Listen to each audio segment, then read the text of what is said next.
সেদিন সন্ধেবেলায় আমি, দিদি, পুচকি আর জিজু এই চারজন মিলে গেছিলাম মেলায়। জন্মাষ্টমী উপলক্ষে হয় এই মেলা, আর এই মেলা বেশ অনেক দিন ধরেই চলে। মেলার মাঠের সামনেই রয়েছে ছোট্ট একটা মন্দির, সেখানে সবাই ঠাকুর দর্শন করছিল, তাই আমরাও ঠাকুর দর্শন করে চলে আসলাম মেলার ভেতরের দিকে। মেলা মানেই কিন্তু কেনাকাটার পাশাপাশি খাওয়া দাওয়াও বটে, কিন্তু সেদিন ছিল শনিবার, তার উপরে ছিল জন্মাষ্টমী, তাই খাওয়া দাওয়ার আজকে যা হবে সবই হবে নিরামিষ। তাই আমরা খেলাম প্রথমে ফুচকা, তারপর খেলাম আইসক্রিম। মেলা থেকে বাড়ি ফেরার পথে আমি গিয়েছিলাম দিদিদের সাথে এমন একটা জায়গায় যেখানে আমি গিয়ে কিন্তু বেশ অনেক আনন্দ পেয়েছি। এখানে বাবার মাথায় জল ঢালতে যাওয়া পথযাত্রীদের দেওয়া হচ্ছিল জল আর শুকনো খাবার। দিদিরা প্রতি বছরই দেয়, কিন্তু এবছর আমার কাছে এটা ছিল একদম নতুন। তো এভাবেই আমি আমার জন্মাষ্টমীর সন্ধ্যেটা কাটালাম। তোমরা কেমন কাটালে অবশ্যই কমেন্টে জানিও। তো চলো আজকের মতো টাটা।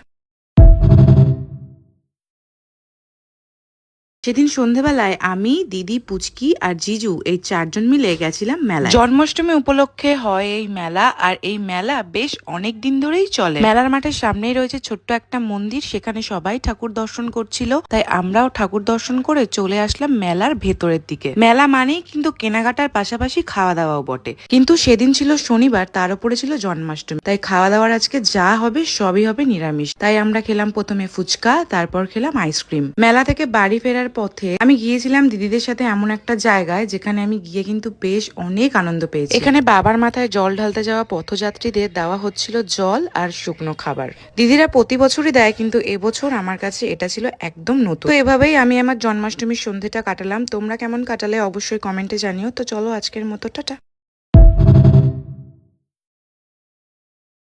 সেদিন সন্ধেবেলায় আমি, দিদি, পুচকি আর জিজু এই চারজন মিলে গেছিলাম মেলায়। জন্মাষ্টমী উপলক্ষে হয় এই মেলা, আর এই মেলা বেশ অনেক দিন ধরেই চলে। মেলার মাঠের সামনেই রয়েছে ছোট্ট একটা মন্দির, সেখানে সবাই ঠাকুর দর্শন করছিল, তাই আমরাও ঠাকুর দর্শন করে চলে আসলাম মেলার ভেতরের দিকে। মেলা মানেই কিন্তু কেনাকাটার পাশাপাশি খাওয়া দাওয়াও বটে, কিন্তু সেদিন ছিল শনিবার, তার উপরে ছিল জন্মাষ্টমী, তাই খাওয়া দাওয়ার আজকে যা হবে সবই হবে নিরামিষ। তাই আমরা খেলাম প্রথমে ফুচকা, তারপর খেলাম আইসক্রিম। মেলা থেকে বাড়ি ফেরার পথে আমি গিয়েছিলাম দিদিদের সাথে এমন একটা জায়গায় যেখানে আমি গিয়ে কিন্তু বেশ অনেক আনন্দ পেয়েছি। এখানে বাবার মাথায় জল ঢালতে যাওয়া পথযাত্রীদের দেওয়া হচ্ছিল জল আর শুকনো খাবার। দিদিরা প্রতি বছরই দেয়, কিন্তু এবছর আমার কাছে এটা ছিল একদম নতুন। তো এভাবেই আমি আমার জন্মাষ্টমীর সন্ধ্যেটা কাটালাম। তোমরা কেমন কাটালে অবশ্যই কমেন্টে জানিও। তো চলো আজকের মতো টাটা।